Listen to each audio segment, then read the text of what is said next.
ಆಕಾಶವಾಣಿ ವಾರ್ತೆಗಳು ಓದುತ್ತಿರುವವರು ಕೆವೈ ಭಾರತಿ. ಮುಖ್ಯಾಂಶಗಳು: ದೇಶದ ಮೊದಲ ಖಾಸಗಿ ನಿರ್ಮಿತ ಉಪಗ್ರಹ ಉಡಾವಣಾ ನೌಕೆ ವಿಕ್ರಮ್-1 ಇಸ್ರೋದ ಸತೀಶ್ ಧವನ್ ಬಾಹ್ಯಾಕಾಶ ಕೇಂದ್ರದಿಂದ ಯಶಸ್ವಿ ಉಡಾವಣೆ. ಭಯೋತ್ಪಾದನೆ ವಿರುದ್ಧ ಶೂನ್ಯ ಸಹಿಷ್ಣುತೆ, ಭಾರತದ ದೃಢ ನಿಲುವು, ರಕ್ಷಣಾ ಸಚಿವ ರಾಜನಾಥ್ ಸಿಂಗ್.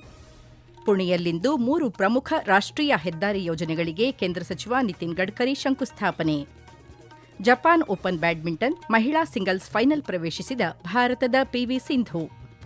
ಹಾಗೂ ಫಿಫಾ ವಿಶ್ವಕಪ್ ಫುಟ್ಬಾಲ್ 3ನೇ ಸ್ಥಾನಕ್ಕಾಗಿ ಇಂದು ಮಧ್ಯರಾತ್ರಿ ಫ್ರಾನ್ಸ್-ಇಂಗ್ಲೆಂಡ್ ಸೆಣಸು. ವಾರ್ತೆಗಳ ವಿವರ. ಭಾರತದ ಮೊದಲ ಖಾಸಗಿ ನಿರ್ಮಿತ ಕಕ್ಷೀಯ ದರ್ಜೆಯ ರಾಕೆಟ್ ವಿಕ್ರಮ್-1 ಇಂದು ಶ್ರೀಹರಿಕೋಟಾದಲ್ಲಿರುವ ಇಸ್ರೋದ ಸತೀಶ್ ಧವನ್ ಬಾಹ್ಯಾಕಾಶ ಕೇಂದ್ರದಿಂದ ಯಶಸ್ವಿಯಾಗಿ ಉಡಾವಣೆಗೊಂಡಿದೆ. ಹೈದರಾಬಾದ್ ಮೂಲದ ಸ್ಕೈರೂಟ್ ಏರೋಸ್ಪೇಸ್ ಸಂಸ್ಥೆ ಹಮ್ಮಿಕೊಂಡಿದ್ದ ಈ ಐತಿಹಾಸಿಕ ಪರೀಕ್ಷಾರ್ಥ ಉಡಾವಣೆಗೆ ಮಿಷನ್ ಆಗಮನ್ ಎಂದು ಹೆಸರಿಸಲಾಗಿತ್ತು. ಮಧ್ಯಾಹ್ನ 12:05ಕ್ಕೆ ಉಡಾವಣೆಗೊಂಡ ಈ 7 ಅಂತಸ್ತಿನ ಎತ್ತರದ 4 ಹಂತಗಳ ರಾಕೆಟ್ ದೇಶ ಹಾಗೂ ವಿದೇಶಗಳ ವಿವಿಧ ತಂತ್ರಜ್ಞಾನ ಪ್ರಾತ್ಯಕ್ಷಿಕ ಪೇಲೋಡ್ಗಳೊಂದಿಗೆ ಪ್ರಧಾನಿ ನರೇಂದ್ರ ಮೋದಿ ಸಂದೇಶ ಇರುವ ಪೋಸ್ಟ್ ಕಾರ್ಡ್ ಅನ್ನು ಹೊತ್ತೊಯ್ದಿದೆ. ತಾಂತ್ರಿಕ ಕಾರಣಗಳಿಂದಾಗಿ ನಿಗದಿತ ಸಮಯಕ್ಕಿಂತ 35 ನಿಮಿಷ ತಡವಾಗಿ ಉಡಾವಣೆಗೊಂಡಿತು. ಭಾರತದ ಬಾಹ್ಯಾಕಾಶ ಕಾರ್ಯಕ್ರಮದ ಪಿತಾಮಹ ವಿಕ್ರಮ್ ಸಾರಾಭಾಯ್ ಅವರ ಸ್ಮರಣಾರ್ಥ ಹೆಸರಿಸಲಾದ ಈ ರಾಕೆಟ್ ಅನ್ನು ಸಂಪೂರ್ಣ ಕಾರ್ಬನ್ ಕಾಂಪೋಸಿಟ್ ರಚನೆಯಿಂದ ನಿರ್ಮಿಸಲಾಗಿದೆ. ಇದು ದೇಶೀಯವಾಗಿ ಅಭಿವೃದ್ಧಿಪಡಿಸಲಾದ 3D ಪ್ರಿಂಟೆಡ್ ಎಂಜಿನ್ಗಳು ಮತ್ತು ಘನ ಇಂಧನ ರಾಕೆಟ್ ಬೂಸ್ಟರ್ಗಳನ್ನು ಒಳಗೊಂಡಿದೆ. ಈ ರಾಕೆಟ್ ಗ್ರಹ ಸ್ಪೇಸ್, ಕಾಸ್ಮೋಸರು, ಡಿ-ಕ್ಯೂಬ್ಡ್ ಮತ್ತು ಸ್ಕೈರೂಟ್ನ ಸ್ಕೋಪ್ ಸಂಸ್ಥೆಗಳ ಪೇಲೋಡ್ಗಳ ಜೊತೆಗೆ ಕಾಸ್ಮಿಕ್ ಬ್ಲೂಮ್ ಎಂಬ ಕಲಾಕೃತಿಯನ್ನು ಬಾಹ್ಯಾಕಾಶಕ್ಕೆ ಕೊಂಡೊಯ್ದಿದೆ. ಯುವ ವಿಜ್ಞಾನಿಗಳ ತಂಡದ ಈ ಸಾಧನೆಗೆ ಪ್ರಧಾನಿ ನರೇಂದ್ರ ಮೋದಿಯವರು ಶ್ಲಾಘನೆ ವ್ಯಕ್ತಪಡಿಸಿದ್ದು, ದೂರವಾಣಿ ಮೂಲಕ ಮಾತನಾಡಿ ಅಭಿನಂದನೆ ಸಲ್ಲಿಸಿದ್ದಾರೆ. ಭಾರತದ ಪಾಲಿಗೆ ಭಯೋತ್ಪಾದನೆ ವಿರುದ್ಧದ ಶೂನ್ಯ ಸಹಿಷ್ಣುತೆ ಕೇವಲ ಹೇಳಿಕೆಯಲ್ಲ, ಬದಲಿಗೆ ದೃಢವಾದ ಕ್ರಿಯಾಯೋಜನೆಯಾಗಿದೆ ಎಂದು ರಕ್ಷಣಾ ಸಚಿವ ರಾಜನಾಥ್ ಸಿಂಗ್ ತಿಳಿಸಿದ್ದಾರೆ. ನವದೆಹಲಿಯಲ್ಲಿಂದು ಫೋರ್ಸಸ್ ಫಸ್ಟ್ ಸಮಾವೇಶ ಉದ್ದೇಶಿಸಿ ಮಾತನಾಡಿದ ಅವರು, ಅಗತ್ಯ ಬಿದ್ದರೆ ಭಾರತ ಶತ್ರುಗಳ ಹಡಗುತಾಣಗಳಿಗೆ ನುಗ್ಗಿ ಭಯೋತ್ಪಾದಕರನ್ನು ಮಟ್ಟಹಾಕಲಿದೆ. ಆಪರೇಷನ್ ಸಿಂಧೂರ್ ಇದಕ್ಕೆ ಅತ್ಯುತ್ತಮ ಉದಾಹರಣೆಯಾಗಿದೆ ಎಂದರು. ಕಳೆದ 12 ವರ್ಷಗಳಲ್ಲಿ ಕೇಂದ್ರ ಸರ್ಕಾರ ರಕ್ಷಣಾ ವಲಯದ ಸ್ವಾವಲಂಬನೆಗೆ ಗರಿಷ್ಠ ಆದ್ಯತೆ ನೀಡಿದೆ.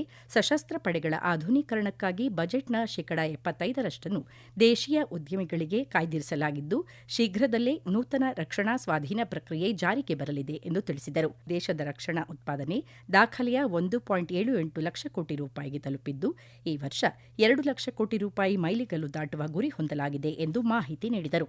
ಕೇಂದ್ರ ರಸ್ತೆ ಸಾರಿಗೆ ಮತ್ತು ಹೆದ್ದಾರಿ ಸಚಿವ ನಿತಿನ್ ಗಡ್ಕರಿ ಹಾಗೂ ಮಹಾರಾಷ್ಟ್ರ ಮುಖ್ಯಮಂತ್ರಿ ದೇವೇಂದ್ರ ಫಡ್ನವೀಸ್ ಇಂದು ಪುಣೆಯಲ್ಲಿ 3 ಪ್ರಮುಖ ರಾಷ್ಟ್ರೀಯ ಹೆದ್ದಾರಿ ಯೋಜನೆಗಳಿಗೆ ಜಂಟಿಯಾಗಿ ಭೂಮಿ ಪೂಜೆ ನೆರವೇರಿಸಲಿದ್ದಾರೆ.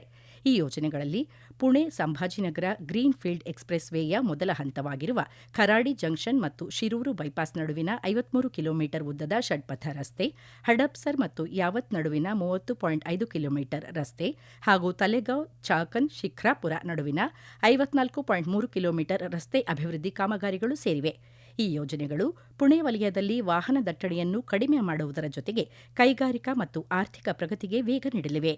ಕಾರ್ಯಕ್ರಮದಲ್ಲಿ ಕೇಂದ್ರ ನಾಗರಿಕ ವಿಮಾನಯಾನ ರಾಜ್ಯ ಸಚಿವ ಮುರಳೀಧರ್ ಮೋಹೋಲ್, ಉಪಮುಖ್ಯಮಂತ್ರಿಗಳಾದ ಏಕನಾಥ್ ಶಿಂಧೆ, ಸುನೇತ್ರಾ ಪವಾರ್ ಸೇರಿದಂತೆ ಹಲವು ಗಣ್ಯರು ಉಪಸ್ಥಿತರಿರಲಿದ್ದಾರೆ. ರಾಷ್ಟ್ರಪತಿ ದ್ರೌಪದಿ ಮುರ್ಮು ನಾಳೆಯಿಂದ ಮಾಲ್ಡೋವಾ, ಉತ್ತರ ಮ್ಯಾಸಿಡೋನಿಯಾ ಮತ್ತು ರೊಮೇನಿಯಾ ದೇಶಗಳಿಗೆ ಅಧಿಕೃತ ಪ್ರವಾಸ ಕೈಗೊಳ್ಳಲಿದ್ದಾರೆ. ಈ ಕುರಿತು ನವದೆಹಲಿಯಲ್ಲಿ ಮಾಧ್ಯಮಗಳಿಗೆ ಮಾಹಿತಿ ನೀಡಿದ ವಿದೇಶಾಂಗ ಸಚಿವಾಲಯದ ಕಾರ್ಯದರ್ಶಿ ಸಿಬಿ ಜಾರ್ಜ್, ಇದೇ 25ರವರೆಗಿನ ಈ ಪ್ರವಾಸ ಆಯಾ ದೇಶಗಳ ಅಧ್ಯಕ್ಷರ ಆಹ್ವಾನದ ಮೇರೆಗೆ ಕೈಗೊಳ್ಳಲಾಗುತ್ತಿದೆ ಎಂದು ತಿಳಿಸಿದರು. ಈ ಭೇಟಿಯು ಐತಿಹಾಸಿಕ ಪ್ರಾಮುಖ್ಯತೆ ಹೊಂದಿದ್ದು, ಭಾರತದ ರಾಷ್ಟ್ರಪತಿಯೊಬ್ಬರು ಮಾಲ್ಡೋವಾ ಮತ್ತು ಉತ್ತರ ಮ್ಯಾಸಿಡೋನಿಯಾ ದೇಶಗಳಿಗೆ ನೀಡುತ್ತಿರುವ ಮೊದಲ ದ್ವಿಪಕ್ಷೀಯ ಭೇಟಿ ಇದಾಗಿದೆ. ಇನ್ನು ರೊಮೇನಿಯಾ ದೇಶಕ್ಕೆ 3 ದಶಕಗಳ ನಂತರ ಭಾರತದ ರಾಷ್ಟ್ರಪತಿಯೊಬ್ಬರು ಭೇಟಿ ನೀಡುತ್ತಿದ್ದು, ಇದಕ್ಕೂ ಮುನ್ನ 1994ರಲ್ಲಿ ಭಾರತದ ರಾಷ್ಟ್ರಪತಿಯವರು ಅಲ್ಲಿಗೆ ಪ್ರವಾಸ ಕೈಗೊಂಡಿದ್ದರು. ಈ ವಾರ್ತೆಗಳನ್ನು ಆಕಾಶವಾಣಿಯಿಂದ ಕೇಳುತ್ತಿದ್ದೀರಿ. ನಮ್ಮ ಎಲ್ಲಾ ರಾಷ್ಟ್ರೀಯ ವಾರ್ತೆಗಳು ಹಾಗೂ ಪ್ರದೇಶ ಸಮಾಚಾರ ಈಗ ಆಕಾಶವಾಣಿ ನ್ಯೂಸ್ ಕನ್ನಡ ಯೂಟ್ಯೂಬ್ ಚಾನೆಲ್ನಲ್ಲಿ ಲಭ್ಯ. ನಮ್ಮ ಎಕ್ಸ್ ಖಾತೆ ಮತ್ತು ಇನ್ಸ್ಟಾಗ್ರಾಂ ಖಾತೆ ಆಕಾಶವಾಣಿ ನ್ಯೂಸ್ ಕನ್ನಡ. ಹೆಚ್ಚಿನ ಮಾಹಿತಿಗಾಗಿ ನಮ್ಮ ಫೇಸ್ಬುಕ್ ಖಾತೆ AIR ಕನ್ನಡ ನ್ಯೂಸ್ ಅನುಸರಿಸಿ. ಮಾಹಿತಿಯ ಹೂರಣ ವಾರದ ಕಾರ್ಯಕ್ರಮ ಪ್ರಚಲಿತ ವಿದ್ಯಮಾನ ಪ್ರತಿ ಬುಧವಾರ 9:15ಕ್ಕೆ. ನವದೆಹಲಿಯಲ್ಲಿ ಇಂದು ನಡೆಯಲಿರುವ ಪಿಂಚಣಿ ವ್ಯಾಜ್ಯಗಳ 2ನೇ ರಾಷ್ಟ್ರೀಯ ಕಾರ್ಯಾಗಾರದ ಅಧಿವೇಶನವನ್ನು ಉದ್ದೇಶಿಸಿ ಕೇಂದ್ರ ಸಿಬ್ಬಂದಿ, ಸಾರ್ವಜನಿಕ ಕುಂದುಕೊರತೆ ಮತ್ತು ಪಿಂಚಣಿ ಖಾತೆ ರಾಜ್ಯ ಸಚಿವ ಡಾ ಜಿತೇಂದ್ರ ಸಿಂಗ್ ಭಾಷಣ ಮಾಡಲಿದ್ದಾರೆ. ಎಲ್ಲ ಪಾಲುದಾರರ ನಡುವೆ ಉತ್ತಮ ಸಮನ್ವಯ ಸಾಧಿಸುವ ಮೂಲಕ ಪಿಂಚಣಿ ವ್ಯಾಜ್ಯಗಳ ನಿರ್ವಹಣೆಯನ್ನು ಸುಧಾರಿಸಲು ಸರ್ಕಾರ ಹೊಂದಿರುವ ಬದ್ಧತೆಯನ್ನು ಈ ಕಾರ್ಯಾಗಾರ ಪುನರುಚ್ಚರಿಸುತ್ತದೆ ಎಂದು ಸಚಿವಾಲಯ ತಿಳಿಸಿದೆ. ಕೇಂದ್ರ ಸರ್ಕಾರದ ಎಲ್ಲಾ ಸಚಿವಾಲಯಗಳು ಮತ್ತು ಇಲಾಖೆಗಳ ನೋಡಲ್ ಅಧಿಕಾರಿಗಳು ಹಾಗೂ ಕಾನೂನು ಸಲಹೆಗಾರರ ಸಮಿತಿಯು ಈ ಕಾರ್ಯಾಗಾರದಲ್ಲಿ ಭಾಗವಹಿಸಲಿವೆ. ಸಾಮಾಜಿಕ ಕಾರ್ಯಕರ್ತ ಸೋನಂ ವಾಂಗ್ಚುಕ್ ಅವರನ್ನು ಅಗತ್ಯ ವೈದ್ಯಕೀಯ ಆರೈಕೆಗಾಗಿ ಸರ್ಕಾರಿ ಆಸ್ಪತ್ರೆಗೆ ಕರೆದೊಯ್ಯಲಾಗಿದೆ. ದೆಹಲಿ ಹೈಕೋರ್ಟ್ ಆದೇಶದಂತೆ ಮತ್ತು ತಜ್ಞರ ವೈದ್ಯಕೀಯ ಸಲಹೆ ಮೇರೆಗೆ ವಾಂಗ್ಚುಕ್ ಅವರನ್ನು ಸ್ಥಳಾಂತರಿಸಲಾಗಿದೆ ಎಂದು ನವದೆಹಲಿ ಉಪ ಪೊಲೀಸ್ ಆಯುಕ್ತ ಸಚಿನ್ ಶರ್ಮಾ ತಿಳಿಸಿದ್ದಾರೆ. ವಾಂಗ್ಚುಕ್ ಅವರು ಕಳೆದ ಹಲವು ದಿನಗಳಿಂದ ಜಂತರ್ ಮಂತರ್ನಲ್ಲಿ ಉಪವಾಸ ಸತ್ಯಾಗ್ರಹ ಕೈಗೊಂಡಿದ್ದಾರೆ. ಈ ನಡುವೆ ವಾಂಗ್ಚುಕ್ ಅವರ ಸದ್ಯದ ಪರಿಸ್ಥಿತಿ ಕುರಿತು ಮಾಹಿತಿ ನೀಡಿರುವ ಸಫ್ದರ್ಜಂಗ್ ಆಸ್ಪತ್ರೆಯ ವೈದ್ಯಕೀಯ ಅಧೀಕ್ಷಕ ಡಾ ಚಾರು ಬಂಬಾ, ವಾಂಗ್ಚುಕ್ ಅವರನ್ನು ನಿರಂತರ ವೈದ್ಯಕೀಯ ನಿಗಾದಲ್ಲಿಡಲಾಗಿದ್ದು ಚಿಕಿತ್ಸೆ ನೀಡಲಾಗುತ್ತಿದೆ. ಅವರು ಸಂಪೂರ್ಣ ಪ್ರಜ್ಞಾವಸ್ಥೆಯಲ್ಲಿದ್ದು ಆರೋಗ್ಯ ಸ್ಥಿತಿ ಸ್ಥಿರವಾಗಿದೆ ಎಂದಿದ್ದಾರೆ. 4 ದಿನಗಳ ಅಧಿಕೃತ ಭಾರತ ಪ್ರವಾಸ ಕೈಗೊಳ್ಳಲಿರುವ ಝಾನ್ಸಿಬಾರ್ ಅಧ್ಯಕ್ಷ ಡಾ ಹುಸೇನ್ ಅಲಿ ಎಮ್ವಿನಿ ಇಂದು ಸಂಜೆ ನವದೆಹಲಿಗೆ ಆಗಮಿಸಲಿದ್ದಾರೆ.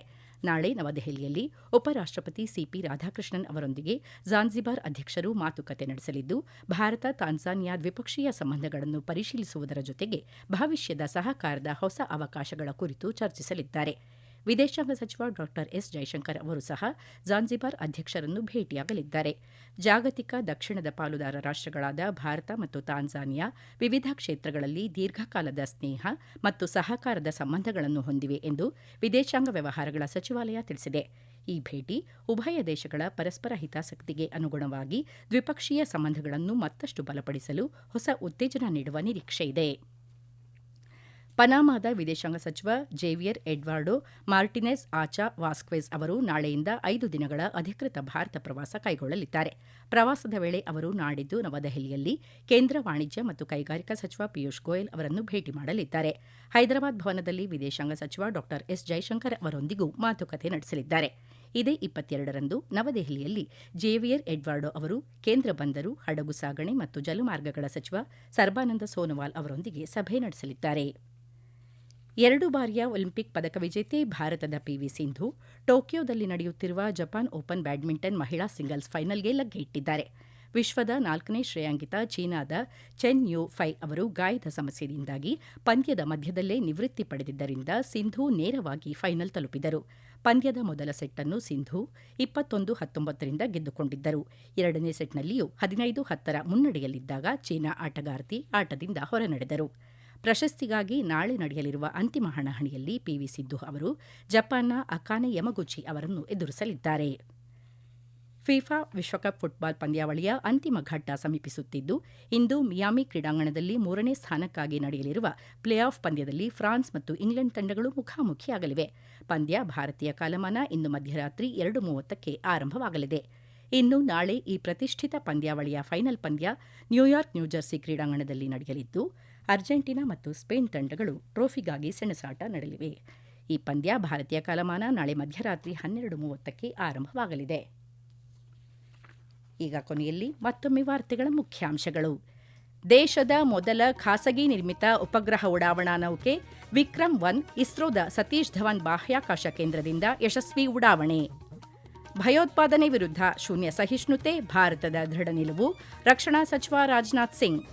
ಪುಣೆಯಲ್ಲಿಂದು 3 ಪ್ರಮುಖ ರಾಷ್ಟ್ರೀಯ ಹೆದ್ದಾರಿ ಯೋಜನೆಗಳಿಗೆ ಕೇಂದ್ರ ಸಚಿವ ನಿತಿನ್ ಗಡ್ಕರಿ ಶಂಕುಸ್ಥಾಪನೆ. ಜಪಾನ್ ಓಪನ್ ಬ್ಯಾಡ್ಮಿಂಟನ್ ಮಹಿಳಾ ಸಿಂಗಲ್ಸ್ ಫೈನಲ್ ಪ್ರವೇಶಿಸಿದ ಭಾರತದ ಪಿವಿ ಸಿಂಧು. ಹಾಗೂ ಫಿಫಾ ವಿಶ್ವಕಪ್ ಫುಟ್ಬಾಲ್ 3ನೇ ಸ್ಥಾನಕ್ಕಾಗಿ ಇಂದು ಮಧ್ಯರಾತ್ರಿ ಫ್ರಾನ್ಸ್ ಇಂಗ್ಲೆಂಡ್ ಸೆಣಸು. ಇಲ್ಲಿಗೆ ವಾರ್ತಾ ಪ್ರಸಾರ ಮುಕ್ತಾಯವಾಯಿತು. ನಮ್ಮ ಮುಂದಿನ ವಾರ್ತಾ ಪ್ರಸಾರ ಮಧ್ಯಾಹ್ನ 2:30ಕ್ಕೆ.